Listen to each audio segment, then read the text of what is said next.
Okay, this time we will now measure a lens power of a single vision cylinder lens. Okay? Now, let's just use our guide. Ang sabi natin dito, again, before starting, turn the power wheel to the highest plus. So, ito na yun. Lagay natin, sige lang, plus 50 na lang tayo siguro. Okay?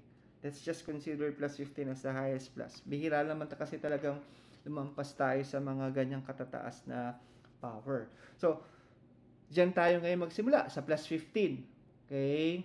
Now, just the same. Turn on ngayon natin yung ating lens. Tapos, lens meter. So, I now have placed the lens also. Okay, nalagay ko na yung lente sa lens stop. And then, wash out pa rin yung ating target. So, alam natin na nandyan lang yung target kasi may illumination. Okay, pero totally wash out siya. Now, sabi natin, nagsimula tayo from the highest plus. So, ano mangyayari? Eh, di wala kang gagawin kung hindi to reduce. Okay? Ang sabi dyan, for the tatlo guys ang kukuhanin natin. We need to get the power of the sphere, we need to get the cylinder, then we need to get the axis. So, yung tatlo na yan ang kailangan natin kuhanin. Ang sabi dyan, for us to get the spherical power, ito daw ang mangyayari. Yan daw ang ating susundin. Ang sabi dyan, reduce the plus power until the first clarity. Record this as your spherical power or your sphere power. Now, yung sinasabing clarity, ano ba yun? So, tignan na lang natin ngayon, ano yung sinasabi na clarity. Again, we started from the highest plus. Hindi tayo nag-start from plano. Okay? So, hindi tayo nag-start from plano. So, reduce the plus power. And then, you can notice or you will notice that the illumination is somehow starting to focus. Diba? Yung target is getting into focus. So, ngayon nasa plus 10 na tayo. Okay? Sabi ko nga sa inyo guys, in actuality, in real life, hindi naman ganyan kabagal. Binabagalan ko lang kasi para hindi rin kayo malito at saka dun sa video, makita nyo talaga na nagre-reduce tayo. Okay. So, nagbabawas tayo ng power. Now, whenever you are seeing things like this, tignan nyo ngayon yung intersection ng target. Okay? Yung intersection ng target is now becoming clear or focus somehow. Pero yung extensions ng target is malabo. Doon lang sa may intersection lumilinaw. So let's try to focus on that. Doon tayo mag-focus ng ating attention doon sa intersection nung sinasabi natin kaninang maninipis na linya at makakapal na linya. So doon tayo sa intersection na yun. So ito medyo lumilinaw na siya. Yun. Tignan nyo ngayon yung position niya. Tignan nyo kung biglang magbago yan. So, parang nakapalihis siyang paganyan. Okay. Oh, nawala. Okay. Sandali lang. Oh. Yan. Balik ko ulit sa konting plus pa.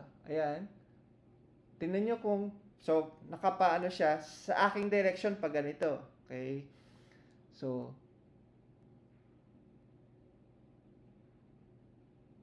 parang nag-box. Tapos, tignan yung intersection. Parang napunta na siya on an opposite direction. Ibig sabihin nito guys, somehow, dinaanan na natin yung sinasabi na first reading. Yung first power na daanan na natin. And that is yung sa ganoon na posisyon. Yun nga lang, hindi siya klarong-klaro. Why? Kasi wala tayo sa tamang axis. Okay? Now, ganito. Kung isusunod lang natin yung linya, okay, sa direction na sinasabi natin ganyan. Okay? Take for example, i-rotate ko na ngayon itong aking axis wheel. Pag ni-rotate ko yung axis wheel ko, at nag-parallel na ako dyan, ayan, kamukha nito. Okay? And then, i-refine natin. Tinaas ko para i-blur lang ulit. Tapos, i-refine lang natin yung clarity. Na parang ganyan. Okay? Refine ko lang ulit yung ating alignment. Okay? So, ayan ngayon yung ating target.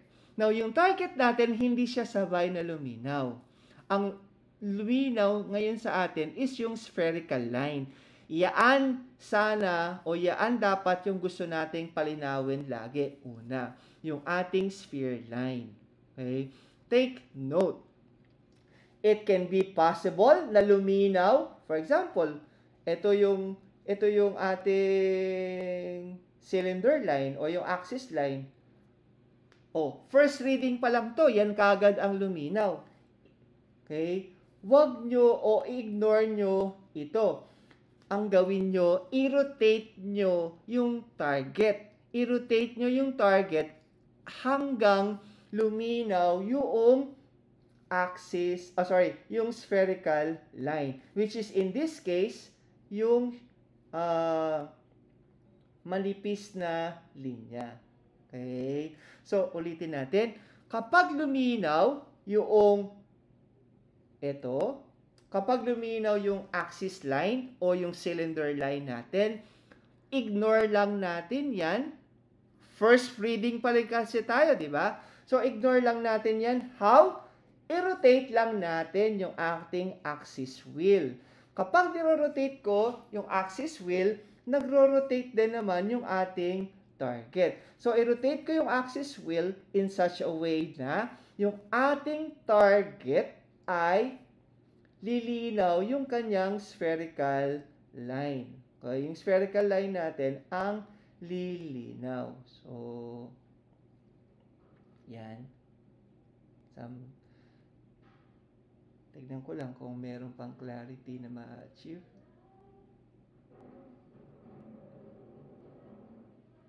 Okay.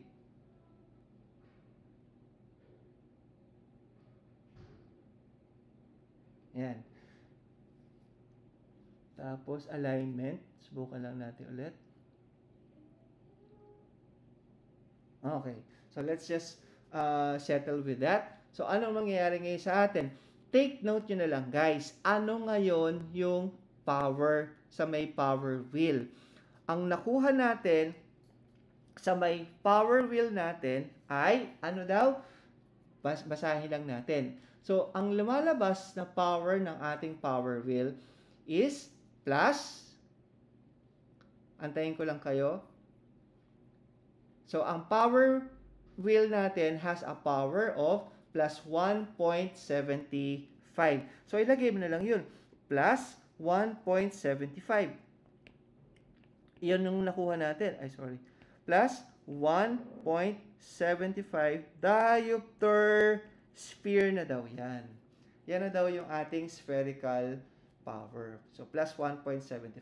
Take note, the first clarity is always the spherical power. So, kung meron tayong note dito, plus 1.75 diopter sphere. Yan na yung ating spherical power. So, we now need to know the cylinder power. Ano naman yung ating cylinder power? Ang sabi dyan, sundan ulit natin yung ating guide.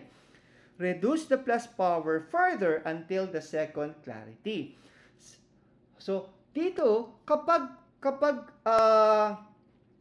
kukunin na natin yung second clarity, madali na. Kasi, we were now able to properly position the axis wheel. So, dito, wala nang gagawin. Reduce mo na lang further. Hindi ka na aakyat kasi galing ka na nga sa highest plus eh. So, reduce further ka na lamang. So, reduce further. Galing tayo ng plus 175, reduce further. What are we expecting now? Makakakuha ako ng second clarity, which is in this case, yung axis line or cylinder line naman ang lilinaw. So, reduce sa plus 1. Reduce. Lumabo na. Yun na yung pinaka-clearest niya. Okay? So, yun na yun, guys. Lumalabas, ito yung ating power. Okay? Sa may second clarity.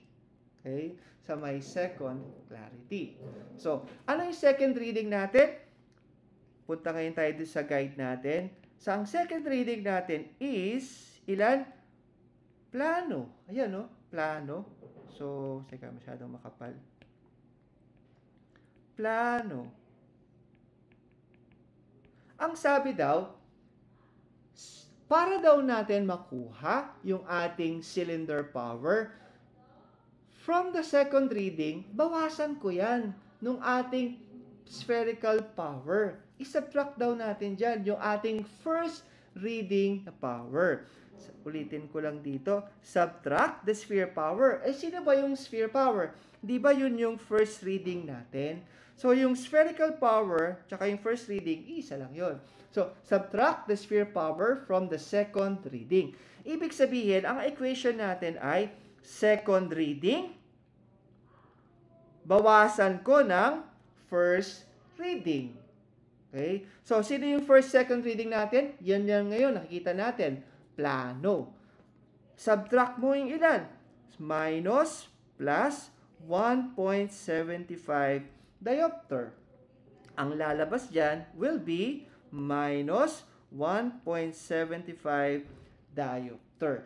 Yung minus 1.75 na yan, what is that? That is our cylinder power. So, yan na raw yung ating cylinder power. So, buuin na ngayon natin o idugtong na lang din natin ngayon. So, minus 1.75 diopter cylinder. Ulitin lang natin. Second reading minus the first reading, that will be the cylinder power. So, ang problema na lang natin ngayon, yung axis. Yung axis, di ba sabi natin, yung pangalawang luminaw, yan, yung makakapal na linya, yan na yung axis line natin, di ba? Yan na yung ating axis line. Ngayon, basahin na lang natin dyan. Nasaan ba yung axis? Now, papansinin nyo dyan, makikita nyo naman na the axis is, mag-refer kayo doon sa may gitna na linya. Saan ba siya tumatapat sa may protractor? Di ba nasa more or less nasa 140 to 145? Di ba? Kasi malaki yung band niya. Na kung nahihirapan kayo, pwede rin naman natin gamitin itong axis indicator sa may eyepiece. Okay, so ito, itatapat ko lang yan dyan. Ipaparallel ko lang siya dyan para makita lang din natin yung mismong axis. So, ang axis natin ay 143 to be exact. 143. So, diopter, cylinder, axis, on ko lang ulit, 143.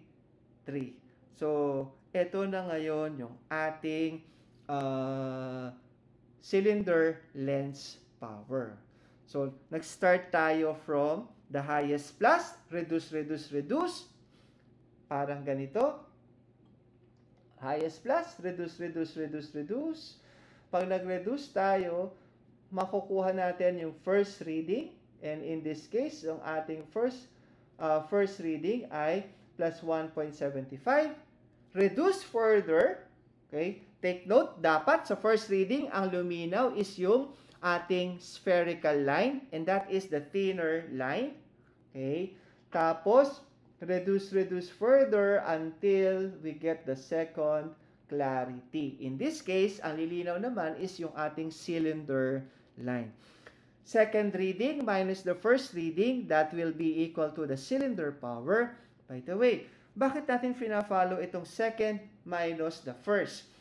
Kapag ito ang fina-follow natin at nagsimula tayo sa highest plus when we started the first reading, automatic na ang lalabas na ating cylinder power is in the minus form. Lagi kasi o usually kasi ang gusto sana natin nasa minus cylinder form na yung ating lens prescription. So dito, lumalabas automatic minus yung nakukuha nating cylinder sign. So plano minus plus 175 minus 175. So that is the power of the cylinder. Next, the axis. Ang sabi dyan, the axis second reading clarity. Saan ba tumapat yung aking second reading? Saan ba siya luminaw? Luminaw siya sa 143 and that will be our axis. Okay, so parehas lamang sila. Okay. Guys, kung meron yung tawag dyan, kung meron yung lens meter nyo ng base, tawag dito, yung ito, pakita ko na lang din siguro. Kung meron siyang kamukha nito, yung bang, yan. Kung meron kayo yung kamukha nito, meron kayong axis wheel sa labas, okay? Pwede nyo rin gamitin din naman yan. Pwede nyo rin din naman. So, dito, medyo, teka, madumi. Hindi natin makita na maayos. Ayan. So dito, yun nasa 143 din naman siya. Okay? So, ayan. Yun. Nasa 143 din naman siya. So, pwede nyo rin naman yan gamitin. Kapag guys, pag iniikot ko yung ito, ay, teka, namatay. Sandali lang. Ay. Yan. Yan. Kapag iniikot ko itong axis wheel, pansinin niyo, umiikot yung target, di ba? So, yan ang iniikot ko kanina, itong axis wheel na to. Pag sinabi kong axis wheel, yan ang nangyayari. When I'm turning the axis wheel, tawag dito, umiikot yung, or gumagalaw yung mismong target. So, yung kanina, nasa 143. So, yan po yung ginagawa ko kanina. Okay? So, yun. So, and that is the way we take the power of a cylinder lens. Yan. Another lens.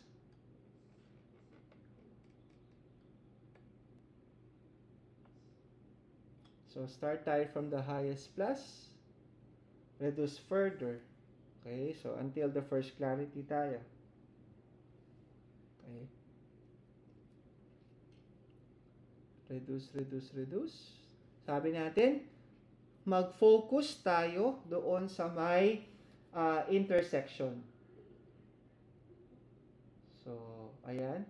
May forma na, di ba? Parang pag ganyan siya. Okay.